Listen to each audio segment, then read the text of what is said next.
भाई नरसिंहभाई, करशनभाई, जबरसिंहजी, बलवंतजी, पानाभाई, पालजीभाई, अंशाबेन, रूपसिंहभाई, बुआजी, अमीभाई, आम तो नाम लेवा तो હવે બધાને ઓળખું તો ના લેવું સ્ટેજ ઉપર કોઈ ચાલશે એ કઈ ડ્રીમ નહીં ચડે ને પણ થોડો વધારે ટાઈમ લ્યો સ્ટેજ ઉપર બિરાજમાન સર્વ વરિષ્ઠ આગેવાનો, વડીલો, યુવાન ભાઈઓ અને બહેનો, લોકસભાની ચૂંટણી પછી પહેલી વખત આ ગામમાં આવીશું. મને લાગે ચૂંટણી વખતે ઝાડાની ભેગી મીટિંગ રાખી હતી. હું આ ગામમાં નથી આવી છતાં પણ ખોબલે વોટ આપી અને જીતમાં આપ સૌ યશના ભાગીદાર બન્યા છો. આપ સૌનો હૃદયપૂર્વક ખૂબ ખૂબ દિલથી આભાર માનું છું. આ સમગ્ર વિસ્તારે એમના સુધી પહોંચાડું ના પહોંચાડું તમે ખુદે ઉમેદવાર છો એ પ્રમાણે ચૂંટણી લડી છે. અને આમ તો એ ટાઈમે ચૂંટણીમાં એમ કહેતી કે જુવારું હાલતું પણ ખૂબ સારું જુવારું હાલ્યું છે એટલે જેટલો આભાર માનો એટલો ઓછો. તમે ઝઘડો કરી નોખા પડો, નોખું કરો અલગ તો પછી વડીલો ઘરના જે છે એમ કે રીમાં કઈ માપે ના આપે, એમ જેવું આપે એવું, એમ કે ઝઘડાનું રૂપ ઝુગડાના ઓલામાં જ હોય. પણ લાગણીથી નોખા તો આમ બધા વડીલો એમ કે તો દુવારું પણ સારું મળે છે. એ મને એ વાતો આ વાત ઉપરથી નક્કી થયું. એટલે પારિવારિક રીતે પણ બધા ભાઈઓ ક્યારેક જવાબદારીના કે વ્યવસ્થાના ભાગરૂપે અલગ થવાનું થાય તો પરિવારથી રાજીપે જુવારું માગશું તો જુવારાનો આનંદ એ અનેક ગણો વધી જાય છે અને બધો આમ મજાનું રહેશે. એક આ તો રાજકીય જુવારું હતું પણ રોજંદારનું આપણું પરંપરાગત રીતે પણ એ પ્રમાણેનું દરેક યુવાનો આ પ્રમાણે ઘરના વડીલોની માન મર્યાદા રાખે એવી અપેક્ષા તમારા બધાની જોડે રાખું અને રાહે બધા ચાલજો. બહેનો મોટી સંખ્યામાં ઉપસ્થિત છે. ભાઈ નરસિંહભાઈ દુઆ અને દવા, મહેનત, મજૂરી આ ચૂંટણીઓના ગમે એક ક્ષેત્રની અંદર હોઈએ ત્યારે થતું હોય છે. નરસિંહભાઈની માતૃશ્રીએ હું પહેલી એમના ઘરે ગઈ ત્યારે લડવા માટેની પણ એટલું બધું નક્કી નતું, કઈ ટિકિટનું કઈ ફાઇનલ નતું. લડવું ના લડવું, લડવું ના લડવું, માગવી ના માગવી આવી જ્યારે વાતો થતી હતી ને ટાઈમે એમના માતૃશ્રીએ કીધું કે બેન ચૂંટણી બે ધડકથી લડી લેવાની છે, ટિકિટે તમને મળવાની છે. પહેલામાં પહેલું છોકરું માં ચામુંડા માએ હું દેવીએ હું કરીશ. નિખાલસ વાત. નરસિંહભાઈ માનતા કરે તો કઈક સ્વાર્થ ગણાય પણ એમને માતૃશ્રીનો કોઈ સ્વાર્થ નથી, માત્ર ભાવ છે. અને જ્યાં ભાવ હોય ત્યાં જગદંબા અને દરેકનો આત્મા, દરેક વ્યક્તિનું મન એ ભગવાન એના દિલમાં સ્થાન હોય છે. અને નિખાલસ જ્યારે લોકો જ્યારે વાત કરતા હોય, કહેતા હોય, દુઆ આપતા હોય, આશીર્વાદ આપતા હોય ત્યારે એનું પરિણામ પણ 100% આવતું હોય છે. એ આપ સૌએ સાથે મળીને ગુજરાતની અંદર એક સીટ હમણાં સાહેબ કહેતા હતા કે બેને ગૌ માતાની વાત કરી, ગૌ માતાની વાત કરી એ ટાઈમે જે આખા દેશમાંથી અભિનંદન મળ્યા, બધાએ સન્માન કર્યું. એ સન્માન મારું નથી, મારે એક વોટ આપવા વાળો, લાગણી વાળો આપવા વાળો ના બનાસકાંઠા જિલ્લાનું સન્માન છે. ગેનીબેન ઠાકોરનું સન્માન છે. દરેક સમાજના યુવાનો કોમેન્ટ કરતા હતા અને એમાં લખતા હતા કે જેને મેં વોટ મને આપ્યું હોય એમ લખતા હતા કે મારું વોટ આપ્યું સફળ થયું, મારો બહુ વોટ આપ્યો સુધરી ગયો, આ બેનને જે વોટ આપ્યું મારું ઊંઘી નીકળ્યું. અને ક્યાંક કોઈ ના પાડું એ અફસોસ કરીને પણ એમ કહેતા હતા કે ખરેખર મારે આપવું જોતું તો નથી, વોટ આપી શક્યો, દિલગીરી વ્યક્ત કરું છું પણ બેનને ખૂબ ખૂબ અભિનંદન આપું છું. એક તંદુરસ્ત લોકશાહીના દર્શન એ તમામ સોશિયલ મીડિયાના માધ્યમથી વડીલોના આશીર્વાદથી થયા. હું ભગવાન પરમાત્મા કૃષ્ણ કનૈયાને પ્રાર્થના કરું કે ગૌ માતા માટેનો પ્રેમ આપણો વર્ષોથી, સદીઓથી મેં ક્યાંક ધાર્મિક રીતે, આસ્થા રીતે સંત પાસે સાંભળેલી વાત છે કે 84 લાખ અવતારો પૈકીમાં 84 લાખ અવતારમાંથી આપણને માણસનો અવતાર મળે. એટલે 84 લાખ સાહેબ તમને ખબર હશે હે? અને 84 લાખ યોનિમાંથી આપણે ફરતા જ્યારે માણસનો અવતાર આપણને મળવાનો હોય ત્યારે રાષ્ટ્રમાં આપણે ગૌ માતાની યોનિમાંથી આપણે જન્મ લેવાનો થતો હોય છે એટલે આપણે એને ગૌ માતાને માતા તરીકે કહીએ છીએ. આ છેલ્લામાં એના પછી માણસને મનુષ્ય અવતાર મળતો હોય છે, એટલા માટે જ આપણે એને એટલો પ્રેમ કરતા હોઈએ છીએ. આપણે દર વખતે કહેવત ઘણી વખત સાંભળેલી વાત છે કે દીકરીને ગાય દોરે ત્યાં જાય. આવી વાત છે ને, દીકરી હોય અને ગાય હોય અને આપણે સરખું બીડું આપ્યું છે કે દીકરીને ગાય દોરે ત્યાં જાય. આ કળયુગમાં ક્યાંક ટેકનોલોજીની આડઅસર, ક્યાંક આધુનિકતા, એમાં ક્યાંક આપણી બેન દીકરી ક્યાંક કદાચ ભૂલ કરતી છે, પણ ગાય આજે પણ ભૂલ કરતી નથી. એ પરંપરાને ચાકનું થોડા ઘણી એનું લાંચન લગાડ્યું હોય તો મેં કીધું એમ ક્યાંક આપણી બેન દીકરી એની ઉંમર હોય, નાદાની હોય કે ક્યાંક ને ક્યાંક ભૂલ કરે, પણ આજે પણ ગાયને આપણે જ્યાં દોરીને જ્યાં લઈ જઈએ ત્યાં જ ગાય જાય છે. એ આપણી સંસ્કૃતિ પરંપરાને આ જે કાંઈ છે એ અકબંધ આજે પણ આપણને સૌને જોવા મળે છે. ત્યારે આપ સૌ શ્રાવણ મહિના પછી પહેલી વાર મળ્યા છો. જ્યાં જે જગ્યાએ જેટલું યથાશક્તિ, જેટલું પુણ્યદાનમાં વપરાતું હોય અને એમાં પણ જીવતા જીવમાં વાપરવું ખૂબ જરૂરી છે. શિક્ષણ હોય, પશુપાલન એટલે ગાય માતા હોય, પક્ષીઓ હોય, કે આપણને ભગવાને જન્મ આપ્યો એ ટાઈમે તમામને નિભાવવાની જવાબદારી છે. એ જવાબદારી આપણને માણસ ઉપર ભગવાન પરમાત્માએ સોંપી છે અને એ સોંપી છે ત્યારે વધારાનો થોડો પરિશ્રમ કરીને પણ જે આપણા ઉપર નિર્ભર છે કે જેને આપણે નિભાવવા પડે છે એને નિભાવવા માટેની આપ સૌને માં જગદંબા શક્તિ આપે એવી પણ આપ સૌને આપણે સૌ વતી માં જગદંબા માં ચામુંડા માતાને પ્રાર્થના કરું છું. હમણાં થોડા ટાઈમ પહેલા તમે બધા ભેગા થયા હતા ને, અહીં હાઈસ્કૂલની માગણી હતી કે અમારા ગામની દીકરીઓને દીકરાઓને ભણવા માટે ખાનોદર ગામમાં એ હાઈસ્કૂલ મંજૂર થાય. મારો લેટર લેવા માટે પણ ગામના સરપંચશ્રી બધા આવ્યા હતા. એમને લેટર લખી આપ્યો છે. એ કામ તમે સારામાં સારું વિચાર્યું છે. એ ગામના જે કમિટી, જે આગેવાનો છો, એ જે મજૂરી કરવી પડે એને પાછળ મજૂરી કરી અને હાઈસ્કૂલની ફાઇલ બનાવજો. એમાં જેટલી મહેનત કરવી પડે, મદદ કરવી પડે એટલી હું કરીશ. આવનાર પેઢીનું ભવિષ્ય એમાં છે. બેન દીકરી બહાર ભણવા જતી હોય, જ્યાં સુધી ઘરે ના આવે ત્યાં સુધી મા બાપને ટેન્શન રહેશે. અને ઘર આગળ હાઈસ્કૂલ હોય તો એ શાંતિથી ભણી શકે અને નજરની હેઠળ ભણી શકે. એ વર્તમાન સમયની માંગ છે. પણ ખૂબ સારું વિચાર્યું છે.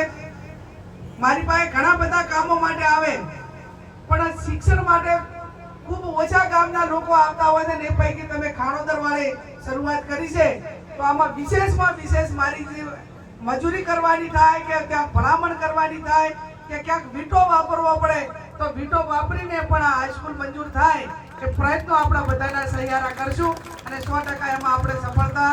માત્ર 5 કિલોમીટરનું અંતર, જે હાઈસ્કૂલથી હાઈસ્કૂલને 5 કિલોમીટરનું અંતર હોવું જોઈએ, એ જ સૌથી વધારે એના માટેનું ડોક્યુમેન્ટ જોઈશે. બાકીના તો બધા જે છે એ પ્રમાણે સરકારી હાઈસ્કૂલના માટેના આપણા બધા જ પ્રયત્નો ભેગા થઈને કરશું. બીજું, કામો માટેની જે માગણી હોય, રસ્તાઓની માગણી ખૂબ છે. સેદોદી એ વિભાગમાંથી નિવૃત્ત થયા છે. ગામથી ગામને જોડતા રસ્તા આજે 30-40 વર્ષ પહેલા રસ્તાઓની એટલી જરૂર નથી, એટલા માટે કે મોટા ભાગના બધા ગામમાં રહેતા હતા, વસ્તીનું ધોરણ ઓછું હતું, સાધન વાહન વ્યવહાર ઓછો હતો, સાધનો ઓછા હતા, એટલે રસ્તાઓની જરૂર ઓછી પડતી હતી. હવે સાધનો વધ્યા છે, રહેણાંક બધો ખેતરોમાં થઈ ગયો છે, હાજવાર દૂધ ભરવા આવવું પડે છે, વિદ્યાર્થીઓને ભણવા આવવું પડે છે, એટલે રસ્તાઓની જરૂર છે. પણ જે આ વર્તમાનમાં જે પ્રમાણે રસ્તાઓની ફાળવણી થાય એને એ સિસ્ટમથી એ વહીવટ પ્રક્રિયા પ્રમાણે 50-100 વર્ષ મતો ને તોય બધા રોડ થઈ રહે એમ નથી. કેમ કે એક ગામમાં 7 રોડ હોય. હવે દર વર્ષે 10 કિલોમીટર આલે, હવે 1000 રોડની માગણી હોય, એ દર વર્ષે 1 કે 2 આપે તો તમે એનો ભર ગણી લો, 100 વર્ષે એનો પાર આવે નહીં. પણ સરકારમાં ક્યાંક એની ઉદારતા દાખવીને એકાદ પુલ ના બનાવે સિટીમાં અને ગ્રામ્ય વિસ્તારને જોડતો એક પુલ ના બનાવે ને તો આખા બનાસકાંઠાના રોડ થઈ રહે, ખાલી એક પુલ ના બનાવે તોય. પણ હવે રસ્તામાં ગારામાં હેડવાની જે સમસ્યા છે ને, એ ગ્રામ્ય વિસ્તારના ધારાસભ્યો હોય, સંસદ સભ્યો હોય, સરપંચો હોય એમને છે. હવે ઈ સહી કરવાની ઓથોરિટીમાં નથી અને ઓલાથી પુનાવાળા ને એસી બેવાના છે એમને ગારાને કઈ લેવા દેવા નથી.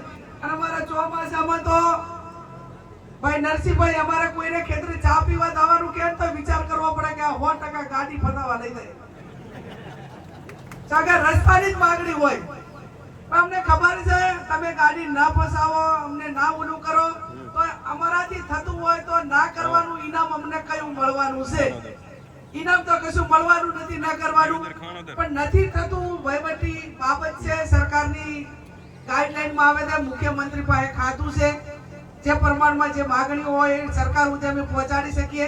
બાકી અમારે સહી કરવાની હોય ને કલાક પહેલા તમે આવો ને એ એના 1 કલાક પહેલા કરી દઈએ. એમાં એક ઘડી પણ એને બાકી રાખીએ નહીં. એટલે એમાં પણ જેટલું થાય એટલા પ્રયત્નો કરીશું. છેલ્લે એટલું જ કહું કે હળીમળીને ભાઈચારાની ભાવના રાખો, તમામ સમાજો હળીમળીને રહો અને જીવનની અંદર આવ્યા એટલે કશું નતા લઈને આવ્યા, જઈને જવાના છો એ ટાઈમે પણ કશું લઈને જવાના નથી. તમારી પરિવારની, ગામની જ્યારે વાત થતી હોય ત્યારે 5 માણસો આપણી આયાથી ના હોય ત્યારે પણ યાદ કરે એવી જિંદગી જીવો, એ જ તમારી મૂડી છે. તમે તમારી પેઢીને પ્રેમ આપશો, તમે ભાઈચારાની ભાવના આપશો તો એ ભાઈચારાની ભાવના રહેશે અને એ તમારા ડીએનએમાં, વારસામાં હોય. મેં હમણાં એક ઠેકાણે વાંચેલી વાત કહું છું અને હકીકત પણ છે કે તમે જેવું તમારા પરિવારને પેઢીને આપો એવા જ તમારી પેઢી થાય. એનો દાખલો હું તમને આપું કે પંખી હોય, પંખી, એક કબૂતરનું બચ્ચું હોય અને એક બતકનું બચ્ચું હોય. આ બેયને તળાવ ભરેલું હોય કે તળાવમાં જઈને વચ્ચોવચ્ચ મૂકીએ તો જે બતક હોય એનું બચ્ચું શું કરે? પાણીમાં તરે, પાણીમાં તરે. બતકનું બચ્ચું પાણીમાં તરે ને, અને કબૂતરનું બચ્ચું હોય શું કરે? ઉડી જાય. શું આપણે એને કોઈને તાલીમ આલી હતી, એનો વર્ગ રાખ્યો હતો, એના માટે એને મીટિંગ ઓલી કરી હતી? પણ શું છે, એને વારસા મળેલું છે. વારસા મળેલું કે નહીં મળેલું? એને એના વારસામાં મળેલું છે. બતકનું બચ્ચું છે તો એને વારસો તરવા માટેનો મળેલો છે, પારીવું છે તો એને ઉડવા માટેનો વારસો મળેલો છે. એટલે આનું એ લોહીમાં છે, પાકું છે કે નહીં? પાકું છે ને? તો પછી આપણે આપણા છોકરાને, આપણા પરિવારને, ગામને એ જેવું આપશો એવી પેઢીનું નિર્માણ થશે. હવે કમસે કમ બીજું જે પૈસાથી મળે છે, મહેનતથી મળે છે, મજૂરીથી મળે છે એટલું તો હાલવું એટલું હાલવું, પણ મફતમાં મળે એટલું તો હાલો. મફતમાં એટલું મળે કે હાથ અવાર બે ભાઈ કે ગામમાં ગમે શેર સંબંધી આવતો હોય એના અમે રાજીપે હસી અને એને કેમ છો ભાઈ, કા એના પૈસા તો નથી થતા ને, આટલું તો મફત મળે કે ના મળે? પણ એમાં મોઢા થડાયેલા હોય ને, અવારમાં ઘરખાનાના મોઢા એવા હોય કે ભગવાન કરે ના મળે. એનું મોઢું જોતા એનો તો દાડો મળે પણ જેને મળ્યો હોય એનો બગાડ્યો પડ્યો. સતત અને વૈજ્ઞાનિક ડોક્ટરની ભાષામાં આપણે કહીએ કે જે માણસ હસતો ખીલતો રહે ને, હસતો ખીલતો, એ કોઈ પણ ક્ષેત્રની અંદર સફળ જાય. કેમ કે એના જે હાર્મોનિક હોય એનાથી આપણા શરીરમાં પણ સેલ ને બધા આખા કામ કરવા માટેના એ સેલ જેટલા રાધી રહે, ઊંચા રહે ને, એ તમારે કઈ કામમાં પણ સફળતા લાવે. પણ ઓલા રોતા માળે ચડાવે તો બધા ગોળા ચા થાય? બધા ગામમાં થાય, એક ખેતરમાં થાય ખરો? એટલે ઘરે કંટાળો, જિંદગીની અંદર સમસ્યાઓ આ તે સવારથી કરીને સાંજ પારિવારિક સમાજની આ તે નાની મોટી છે, પણ એના ઉકેલ જાતે લાવીને પણ હસતા રહેવું, ખીલતા રહેવું, રાજીપો રાખવો, કોઈનું હારું ઈચ્છવું. અને આ તો હવે કોમ્પ્યુટરનો જમાનો છે નરસિંહભાઈ. પહેલા એમ કહેતા ગંડિયા કે જે કઈ ખોટું કરે કે કર્મ કરે એને એની પેઢીને ભોગવવા પડતા. પણ હવે કોમ્પ્યુટર યુગ આવી ગયો, બધો ટેકનોલોજીનો, એટલે આઈનો તમારે ભોગવવાનું, જે કરે એને જ ભોગવવાનું, એમ ઝડપી આવી ગયું. એટલે કોઈ પણ તમારે કોઈ પણ કર્મ સારા કરો તો સારું, ખરાબ કરશો તો ખરાબ. એ કુદરત ને અહીંયા દેર હોય, અંધેર ના હોય.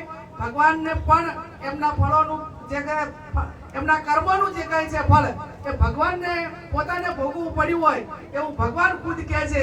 ત્યારે આપણે તો બધા જ માણસ છીએ, અને માણસ છીએ ત્યારે જે કઈ નાના મોટી બાબતો, આ ચૂંટણીઓ આ તે પતી જાય, દિવસે પછી રામ રામ કરીને અહીંયાથી છૂટા પડીએ તો ગામનો વિકાસ થાય, તાલુકાનો થાય ને જે ક્ષેત્ર છે એનો વિકાસ થાય. ઘણી વખત તો હું ખૂબ આમ લાગણીથી એનાથી આમ જે અત્યારે હું તમને કહું છું તો હું તો ખુશ રહેવાનું. તમે એમ કલ્પના કરો કે ખુશીની તાકાત શું છે, એક મનોબળની તાકાત શું છે, એક રાજીપાની તાકાત શું છે. મેં 2.5 મહિના 400 સભાઓ કરી તો તમે એક દાડો મારી ગાડીમાંથી આગેવાન બેહે ને કે હાને ઉતરી જાતો બેન થાક લાગ્યો છે. તો મેં 400 સભાઓ કરી, 400 સભાઓ મને થાક લાગ્યો ખરી. જેમ કે એક રાજીપો, લાગણી, પ્રેમ, સ્નેહ જ્યાં મળો ત્યાં રાજીપો રાખો અને રાજીપો રાખો અને રાજી રહો, મૂડમાં રહો. આમ તમારું મોઢું ધોઈને કોકને વોટ આપવાનું મન થાય એવું મોઢું રાખો. એમાં તો તમારા પૈસા આલવાના, જે કોઈ કામે લો તો કામ કે થાય એ પૈકીનું રાખો. જે ક્ષેત્રમાં છો એ ક્ષેત્રમાં સફળ થવા માટે કમસે કમ કુદરતે જે આપણને બક્ષિસો આપી છે, એકાબીજાને પ્રેમ, સ્નેહ, ભાઈચારાની ભાવના આ કેળવશો તો પેઢીને પણ એક સારો વારસો મળશે, મજબૂતાઈ લાગણી વાળો વારસો મળશે. નહીતર તમે જેવું મેં કીધું તમે જેવું કરશો એવું જ પાછળની પેઢી કરશે. ચૂંટણી પત્યાને 3-4 મહિના ગમે 12 મહિના થાય ને તો અમુક જોઈને ફોગરાય, જેમ ઓલી ભેંસું ફોગરાય ને આમ બોલે ભાદર આમ તો અલ્યા પણ હવે તો પતી ગયું, અમે બધા ભેગા બે તમારે શું આ લઈ લેવાનું એ. આમ તમે કોઈ પણ નાના મોટી ઘટના મળે, બીજું ચૂંટણીઓ પતી જાય એવી ભાવના રાખો. જતું કરવાની ભાવના વાળો માણસ હર હંમેશા સુખી થાય. એનો હું તમને દાખલો આપું. આપણે શ્રાવણ મહિનો કર્યો કે દેવોના દેવ મહાદેવ. તો દેવોના દેવ મહાદેવ સર્વોપરી દેવોના દેવ કોણ કહેવાય? મહાદેવ. તો એમને ભીડું કેમ મળ્યું કે બધી હારું અમૃત બધું હતું એ એમણે લઈ લીધું અને દરિયામાં જ્યારે એનું મંથન કર્યું અને એમાંથી ઝેર નીકળ્યું એટલે કોને આપ્યું? ભગવાન શિવને, કે આ ઝેર તમને આપ્યું. એટલે ઝેર પીધું એટલા માટે દેવોના દેવ મહાદેવ કહેવાના. વર્તમાન સમયની અંદર જ્યાં હારું થતું હોય એ સજ્જન માણસને એનો વાંક ના હોય તો પણ સહન કરવું પડે. ક્યાંક 5 પછી હગાવાલા આવ્યા હોય, ગામના આગેવાનો આવ્યા હોય, વડીલો આવ્યા હોય અને ગામના હિતમાં, હગાવાલાના હિતમાં ક્યાંક સમાધાન કરવાનું હોય તો સજ્જન માણસ એ ઝેર પીને પણ ઘણાનું સારું કરે ને એને આપણે એને મોટો માણસ કહીએ છીએ ને એને દરિયા દેવડું દિલ કહેવાય. એટલે અત્યારે ઝેર પીવાનું એટલે હું એમ નથી કહેતી કે કોઈ રિજેક્ટ દવા પીવાની છે કે મમરી પીવાની છે. ઘણાનું સારું થતું હોય અને જતું કરીને પણ ભૈયા માટે, કુટુંબ માટે, સમાજ માટે, ગામ માટે સમાધાનકારી વલણ કરીને બધાને ભેગા બેહાડે એને ઝેર પીધું કહેવાય. એટલે થોડું કાઢું લાગે પણ પછી આખું ગામ કે સમાધાન વાળા એમ કે આ દરિયા દિલ વાળો માણસ છે. વર્ષો સુધી એની આયાતી હોય કે ના હોય પણ કોઈ પ્રસંગ આવે ને તો કે આ ભાઈ શિવાભાઈ એવો વ્યક્તિ હતો કે 5 પછી ગધના ગયા હતા, એનો વાંક નતો ને તો ઝેર પીને પણ સારું કરવાની ભાવના રાખી હતી. આ વર્ષો સુધી એની આયાતી હોય કે ના હોય પણ લોકો યાદ કરે કે ના કરે? યાદ કરે. એટલે હર હંમેશા આવી જિંદગી જીવો, ખુશ રહો, બીજાને મદદ કરવાની ભાવના રાખો અને સારો વારસો આપો.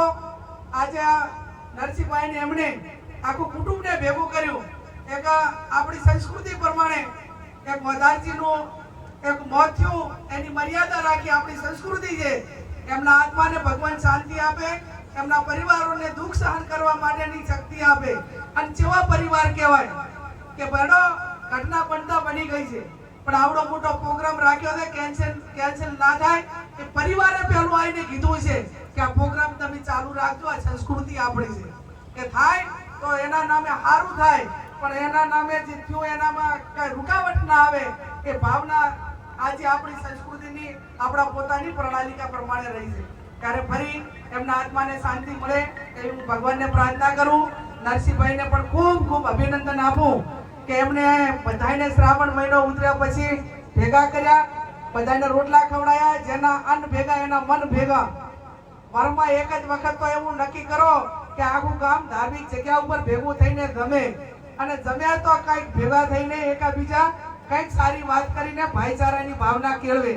અને એટલા જ માટે આપણા જે હિન્દુ ધર્મમાં જે પ્રસંગો છે એ પ્રસંગો એટલા માટે જ છે કે કમસે કમ બધા સારા પ્રસંગોમાં, ધાર્મિક પ્રસંગોમાં ભેગા થઈ અને ભાઈચારાની ભાવના કેળવીને સારું કામ કરવા માટેની શરૂઆત દરેક કરે.